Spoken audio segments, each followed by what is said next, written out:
Okay, so here we are again, about to do another little section. This time around what we're going to be doing is taking a look at a simple counter script. So take it away, Logan. Okay, well, for this counter, we're going to have a very simple table with only a single field in it just to store how many times the page has been viewed. And so I've got the MySQL monitor here. I went ahead and just logged in as the PHP user, did the password thing. So I'm basically I've just logged into MySQL. So I'm going to need to select the database I'm going to be creating this table in. Remember, in the last VTM we created a BuzzDB database. So I'm going to tell it to use that database. So use BuzzDB. So now I'm inside it, and I'm going to create that simple table. So create table, spell create correctly.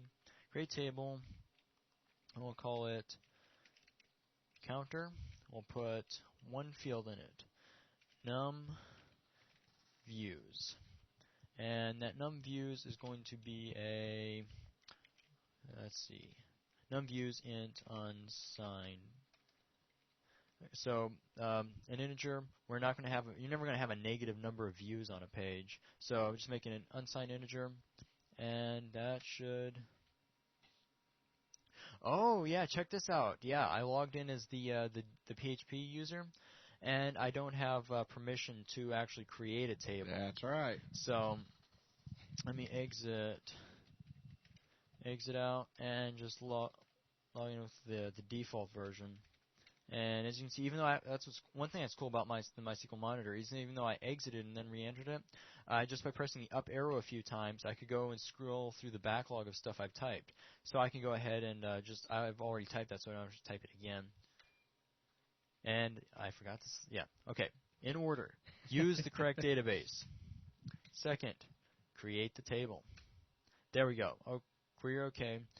0 rows affected, and there's no view rows in it yet. So verify that it's there. Let's do a show tables, and there we go. There's that original guess that we had. We're not going to be using that. That was just something we played around with in the first VTM. But there's our counter table, and we can use describe table counter to see how counter is made up. And ds describe table. Don't have to just describe counter. Describe is only used on tables. So we can see that we have a single field. Its type is an integer, and its default's null. So basically just a place to store numbers. Now we need to actually basically initialize this ourselves, as in we need to have a record, because this counter script is going to be working off of a single record, the first and only record in this table. So I'm going to have to go ahead and add that default record. So I'm going to use insert into. And notice I'm using insert and like the MySQL commands in all caps. You don't have to do that. I'm just doing it to make it easier to tell the difference, because normally when I name tables, I use lowercase and underscore. So you can easily see the contrast between like commands and what your actual tables and fields are. Insert into counter values. And we only have one value to put in that, and that would be num views. We're going to make that 0. So insert into counter. Now we can see that that's been added by doing a select. Again, select is how you retrieve data from a table. Select star from counter, and we see we have num views 0. So with that, we've got the table ready to go. So I'm just going to minimize MySQL here. All right.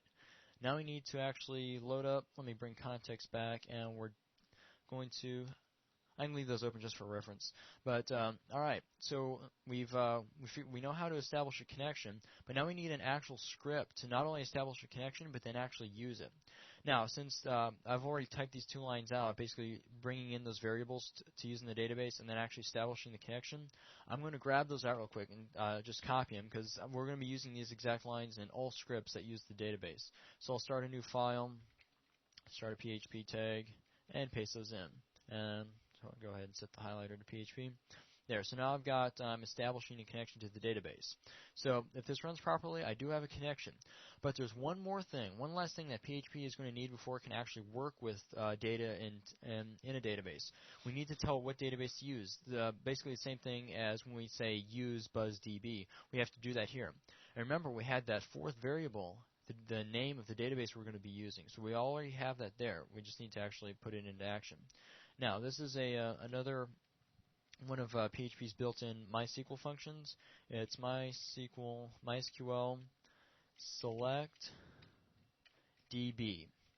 This takes in what database you're going to be using, in this case $DB name, which holds BuzzDB, comma, and this is where we need to refer back to what connection we made. We need to have a connection before we can select a database with that. So we're going to do $connection. So there, now we're telling MySQL to use the BuzzDB database. So we've got that established. Now we can actually run a query or actually run a select statement inside of PHP. And in order to do that, I'm going to set this up a little bit differently. There's use a MySQL_query function in order to run the query. But I'm first going to have the query stored in a variable. This is I'll show you why this is useful in just a second. So $query equals select star from C counter. And it will accept the terminator here, but you don't have to because you're just running this one line. It doesn't require a terminator inside of your SQL statement. It obviously does after the PHP line runs. So we've got the query stored. Now we're going to run the function, but this is another function we'll need to store its output from. We're going to run a MySQL query function inside of PHP, and that's going to return back everything that the MySQL monitor would normally just print on the screen. So we're going to need to have another variable to store this. So we're going to do $result, which is what will store the result of the query we run, equals MySQL_query. And query takes in a query and what connection to use. So in this case, the query we've already got stored in this variable. So $query, comma, $. Still haven't learned typing and talking. CON. So $connection. So that will actually run. That will run the query. Now, remember back when we did the MySQL connect, we gave it an or do something else if it can't run the connect. That's what I'm going to do here. A MySQL query wouldn't actually return stuff if it didn't work. And even if it did, we might want to know, like, remember when I typed invalid stuff in the MySQL monitor, it would give the exact like SQL error, or MySQL would return an error. If we wanted to see that when inside of PHP, there's actually another function available to show that. So let me go ahead and add this in here. Or die, again like before, but instead of adding just a string, I'm going to actually add the output of a different MySQL function. It's MySQL_error. And then make sure you put 2 more parentheses because this is a function, but you're not passing any arguments to it. Now, this wouldn't have to be done like this. We could put this on a separate line or not even die. We could just echo the MySQL error and keep going. But in this case, I'm just going to go ahead and stop the script if there's an error because the rest of the script isn't going to work if this part doesn't. So it's going to try to run that query, that select star from counter, and if it can't, it's going to stop the script, exit, and tell you what the MySQL error was. So if this runs correctly, then we'll have the results of this query stored inside result. We need one last function in order to actually process that data that's been returned. And we're going to store that because now we have like an array or well, not even an array. It's different the way it stores the data type. But we need to be able to get just that one numViews field into a single variable. So I'll go ahead and create that variable views, which is how we'll refer to that number we had in the database when we're working inside of PHP, equals MySQL result. So here we have another a built-in function of PHP to access MySQL. A MySQL result takes in the first argument is the result from a query. That's why we did $result equals this. You actually let me type this out first and explain it. So $result. Then, if we had multiple results, like you saw in the last VTM, we added several records to, or I think we added. Well, you can have multiple records in a table, obviously. And if this select returned multiple records, you'd have to be able to tell it which record you want, like starting at 0 and then going up, which record you want to work with. In this case, we have only one, so it'll be 0. So we'll just assume that's the first one since we're only going to work with one record in this table. So we'll go to the first and only record, and we'll say we need to specify what field we want to look at. So we're going to be looking at num views. Views, plural. So what that'll do is the MySQL result takes in whatever this query returned. And notice I have $result here. You wouldn't actually have to do that. You could put this entire line up to here, this MySQL query, and run it here instead of storing a variable. It's just this keeps your code a little bit cleaner, and you can work with this differently and put the or die if you need to halt the script and see what the error was. But this, let me terminate that. So what this should do is now if this runs successfully, you have the result of this query stored in $result. But then MySQL result will take in that MySQL result, and it'll grab the first record, starting with 0 being the first, and it will grab the field num views. Whatever's in num views gets put in $views.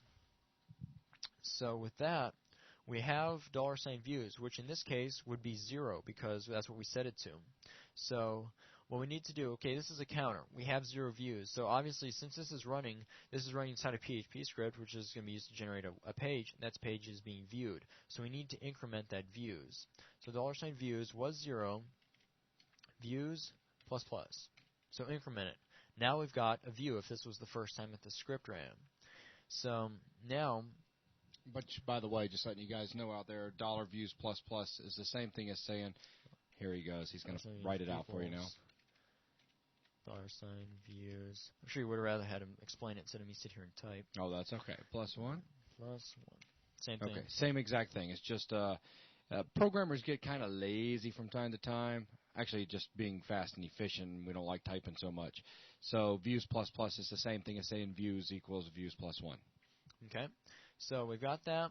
And while I'm at it, I'm going to go ahead and write this record back because obviously that's how it's going to work. That's the whole reason why this counter is going to require a database, is it's going to need somewhere to store that number of views. And in our case, we're using the MySQL database to store it. So I'm going to go ahead and write this updated value back to the database. So I'm going to need to start another query. Actually, let me not use the query this time because you don't always have to. This is just cool for debugging. Like if this didn't work and you were trying to figure out what was wrong with it, you could go in here and say echo the $sign query. I'm not actually going to leave this in here, but if you could go and echo query to see, because like say you included variables inside this query before, like say the user has to input a number, and then it has to select that record. So that record is going to be dynamic. You need to see what's causing the error, so you can go ahead and echo out the final query and then take that apart yourself or look at it or run it or whatever. This just makes it very easy to split this whole operation up into different steps. I'm going to take that back out because we won't be using it. We'll just be looking at MySQL error if something goes wrong. So we'll do another. And at this point, yeah, I'm going to get just a little bit lazy. We're going to do almost the exact same thing. We need to start a query and we need to run it. But this time, the query is going to be update counter. So this we're taking that same record, but we're just changing what it holds. Update counter set num views equals $.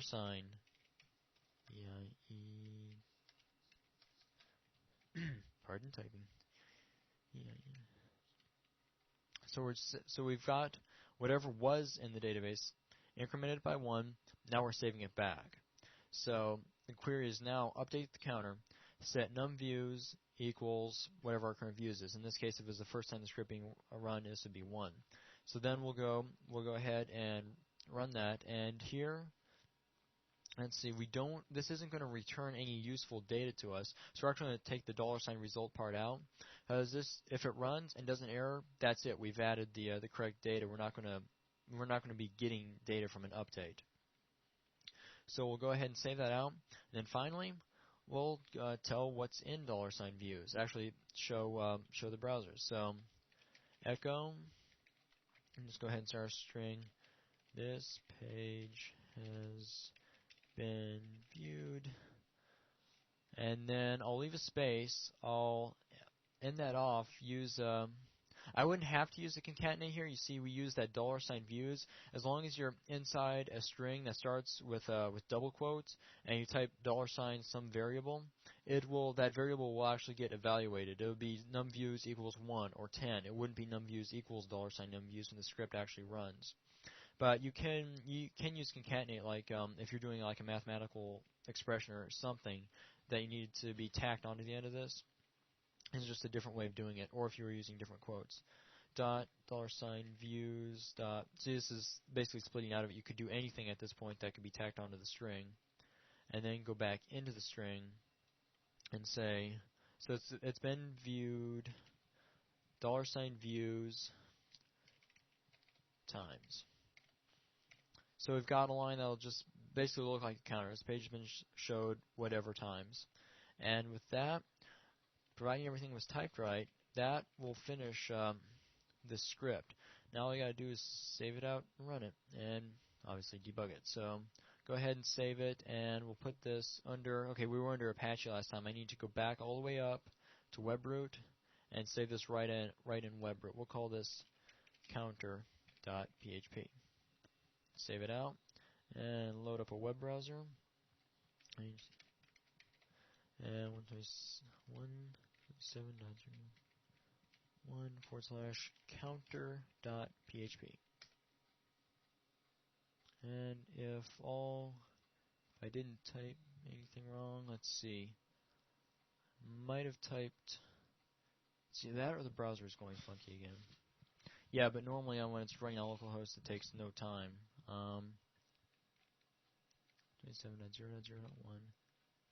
Try localhost. There it goes. Oh, wow. It did just take a lot of time. It was just taking a long time. Okay, but there you go. Wow. Okay, so we set that first record to 0, but then the script ran, and obviously the page has just been viewed, so this page has been viewed one time. Well, one time, Zil. One times. Yeah. So refresh it. 2 times. Refresh, and so on. So there you've got a basic counter. It's keeping track of this database record. If we actually went back to the MySQL monitor and take a look, we hit the up arrow key once and rerun that select to see what's in counter.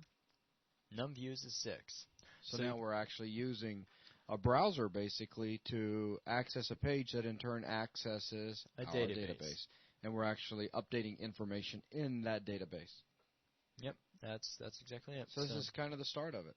Yep, this is working with data inside of PHP. We're retrieving data, or working with it, adding one to it, and then saving that data or updating that record, and then finally showing that data that we got from the database. Sweetness. I guess that's about all we need for this section then, eh? Yep. All right, so that concludes this lesson. Thanks a lot, guys. Bye.